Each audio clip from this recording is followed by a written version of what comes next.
এই সিচুয়েশনটা সত্যি বাংলাদেশের ভূমিকা আমরা দেখলাম। বাংলাদেশ পাকিস্তানকে সাপোর্ট করছে, ভারতীয়দের মৃত্যুতে উল্লাস করছে। না, এটা দেখো, তুমি যদি ওর শুরু থেকে দেখো এই ইউনুসকে, ইউনুস কিন্তু একটা বিরাট স্ক্যামে জড়িয়েছিল। নোবেল প্রাইজ পেয়েছে, ঠিক আছে, মাইক্রো ফাইন্যান্সিংয়ের উপরে ওনার নোবেল। কিন্তু যখন ওই মুজিবের মূর্তিটা ভেঙে ফেলছিল, উনি তখন ছিলেন বোধহয় ফ্রান্সে ওর সামওয়্যার। সেখান থেকে বলছে আই এম ভেরি হ্যাপি যে তোমরা এর মূর্তিটাকে এভাবে ভেঙে ফেলছো। সুতরাং ওর একটা যে বদ্ধ একটা রাগ ছিল, এবং পার্টিকুলার কিছু ওখানে পলিটিক্যাল পার্টির, তারা যে ওকে নিশ্চয়ই আগের থেকে যোগাযোগ হয়েছিল, কারণ এটা হতে পারে না যে ওভারনাইট এরকম একটা বিশাল জনসংখ্যা বেরিয়ে আসলো। এখানে কিন্তু আরও একটা জিনিস, যেটা আমি আগেও বলেছি আবার বলছি, সেটা হচ্ছে যে আমাদের ইন্টেলিজেন্স কিন্তু যে এক্সপেক্টেড ছিল না, অনেক বেশি আমাদের ইন্টেলিজেন্স। সেই জায়গাটাই কিন্তু কেউ জানতে পারলো না, অথচ এরকম একটা মানে জনস্রোতের মধ্যে সব বেরিয়ে আসলো। তারা ওখান থেকে জেল থেকে তাদের ছাড়িয়ে দেওয়া হলো। কিসের জন্যে এগুলো? তার মানে এটা আগের থেকে প্ল্যানটা চলছিল। যার ফলে কি হলো, তুমি যদি এখন যেমন হাসিনার ব্যাপারে বলা হচ্ছে, তাহলে হাসিনাকে ছাড়লে কেন? যে এই যে জামান ওদের যে রয়েছে আর্মি চিফ, ও এবং আরেকজন ব্রিগেডিয়ার জেনারেল এসে ওকে রীতিমতো সি অফ করে যখন হেলিকপ্টারটা টেক অফ করার আগে। তাই যদি হবে, তাহলে কিসের জন্য তাহলে ওকে আগে ছেড়েছিলে? এখন যে তোমরা এই সব অনেক কিছু বের করছো। যাই হোক, আমাদের কনসার্ন হচ্ছে যে পরিবর্তিত পরিস্থিতিতে বাংলাদেশের যে জায়গাটা, এখন বাংলাদেশ কি করছে, যে বাংলাদেশ চায়নার উপরে কিন্তু ডিপেন্ডেন্ট হচ্ছে, and that is not very healthy and comfortable position for India. কারণ চায়না ইজ এ কান্ট্রি যারা কথা কম বলে কাজ বেশি করে। এটা ছোটোবেলা থেকেই দেখেছি। ওদের ওদের ওই 62-তে যখন হলো ইন্দিচিনি ভাই ভাই, ওখানে যে আপার আসামে, তখন কিন্তু ওরা অলরেডি লড়াই শুরু করে দিয়েছে, যে প্রথম যে 62 চাইনিজ অপারেশন। তো এই পরিস্থিতিতে আমাদের মনে হয় যে যা এটার সঙ্গে তো চলছেই, বাকিগুলোকে কিন্তু তারও ইকুয়াল অ্যাড্রেস করতে হবে। এখন এই যে বাইরে কতগুলো আছে না, যে যেভাবে ওরা ইয়েগুলো করে, গুগলে দেয় না, সার্চ করো তারপর লেখো, একই জিনিস 3 জায়গার থেকে আসছে, দেখা যাচ্ছে 3 রকম মতামত তাদের। তার মানে সত্যতা, অনেস্টিটি আর নেই ওতে। আমি বহুবার বলেছি যে বাংলাদেশকে তোমরা নেগলেক্ট করো না, কারণ অ্যাটলিস্ট প্রায় 17-18 কোটি জনসাধারণ, ওদের বিশাল ট্রেড একটা আমাদের ওর সঙ্গে রয়েছে।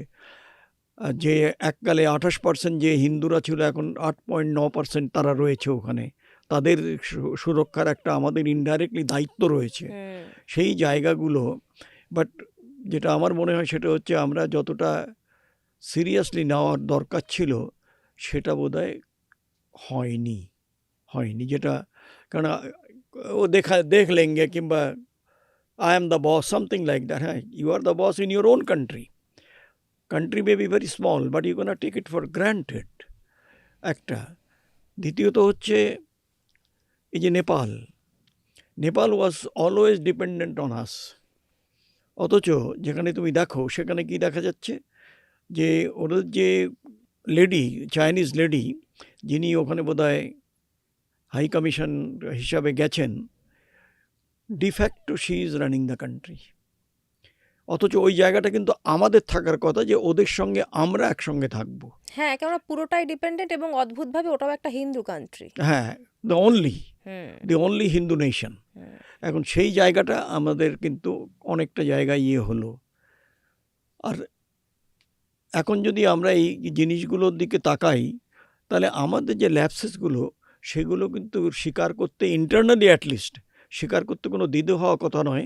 এবং সেখানে কিভাবে রেকটিফিকেশন করা যায়, সেই জায়গাটায় কিন্তু সেই দিকটা কিন্তু আমাদের আরও বেশি ভাবতে হবে, না আরও বেশি আমাদের প্রোঅ্যাক্টিভ হতে হবে। এখন এই যে জায়গাগুলো, এইগুলো যদি আমরা না করি, তাহলে পরবর্তীকালে কিন্তু তুমি আজকে যদি দেখো, যেমন টার্কির ওপরে বোধহয় যেটা ছিল, বোধহয় ওদের কিছু ইয়ে করা, ওই বেশ কিছু ওদের ইয়ে আছে যে বিভিন্ন এয়ারপোর্টে তারা হ্যাঁ হ্যাঁ হ্যাঁ তাদের এনগেজ করা হয়েছে এবং লিগালি, এটা কোনো বাইরে ইললিগাল নয়। হয়তো ওটা স্পেশালি ট্রেন বোধহয় তারা, এটা আমি আর ডিটেলসটা জানি না। এখন সেই জায়গাটায় ওদের যে সরিয়ে দেওয়া হলো যে they should be removed immediately. এখন টার্কি ডাইরেক্টলি তোমাকে বাংলাদেশের পাশে দাঁড়িয়েছে, ঠিক কথা। পাকিস্তানের পাশে দাঁড়িয়ে। সরি মাই ফল্ট, পাকিস্তানের পাশে দাঁড়িয়েছে। এখন আমরা আমাদের পাশে কারা আছে আমাদের দেখতে হবে এখন আমাদের কাছে, কেননা নেবার যদি আমার সঙ্গে না থাকে তাহলে কে কোথার থেকে আসবে সেই 14,000 কিলোমিটার দূরের থেকে, সে এসে আমায় সাহায্য করবে, সেটা খুব প্র্যাকটিক্যাল নয়। আজকে যারাই হোক না কেন, যত ছোটই হোক না কেন দেশ, প্রত্যেকেই চায় তার আত্মসম্মান বজায় রেখে অন্য দেশের সঙ্গে তার যে মৈত্রতা হোক কিংবা আলোচনা হোক সুসম্পর্ক কিংবা বজায় প্যাক্ট রাখা। হোক, যাই হোক না কেন, বাট 1:2 মানে এক ইকুয়াল হিসাবে। এখন আমরা ভুটানকে অনেক সময় আমরা পাত্তাই দিই না, যদিও ভুটান ইন্ডিপেন্ডেন্ট, অত্যন্ত শান্তশিষ্ট জায়গা। ভীষণ শান্ত হ্যাঁ, শিষ্ট। কারণ আমি ওখানে গেছিলাম। আই মেট দ্য ভুটান ওই যে রাজকুমার আর কি, ওয়াজ এ মানে ম্যাড আফটার ইয়ে তোমার বাস্কেটবল খেলার, একেবারে তার টিম নিয়ে ঘুরতো সে। তো মানস নদীটা রিভার আছে, ওইটা এই দিকটা ওই আসাম, ওদিকটা ইয়ে।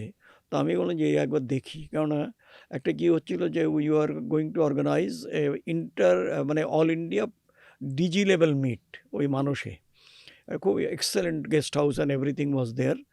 এবং সেই জায়গাটায় তা ওই বোট আছে, বোট নিয়ে তুমি দড়ি ধরে ওপারে যেতে পারো, এতে চলে আসতে পারো। তো আমি গেলাম, যে ওখানে দিয়ে দেখলাম ওদের লেভেলে যে ভুটান সিভিল সার্ভিসের একজনের সঙ্গে আলাপ হলো। তাই আমি বললাম যে ভাই এরকম যে একটা অসুবিধা, আমরা কিছু ঘর টর চাই, পাওয়া যাবে কি? বলল हिज हाईनेस का तो नहीं मिलेगा, आपको नहीं मिलेगा, बट बाकी कुछ गेस्ट या कॉटेज है, आपका ज़रूरत पड़ने से ज़रूर हम लोग कुछ ना कुछ करेंगे। सो आई केम बैक। তো এই যে জায়গাগুলোর এই যে সৌহার্দ্যপূর্ণ, সেই জায়গাটা কিন্তু আমরা হারিয়ে ফেলছি। এখনও টাইম আছে আমাদের নিজেদের শুধরে নেওয়ার জন্য।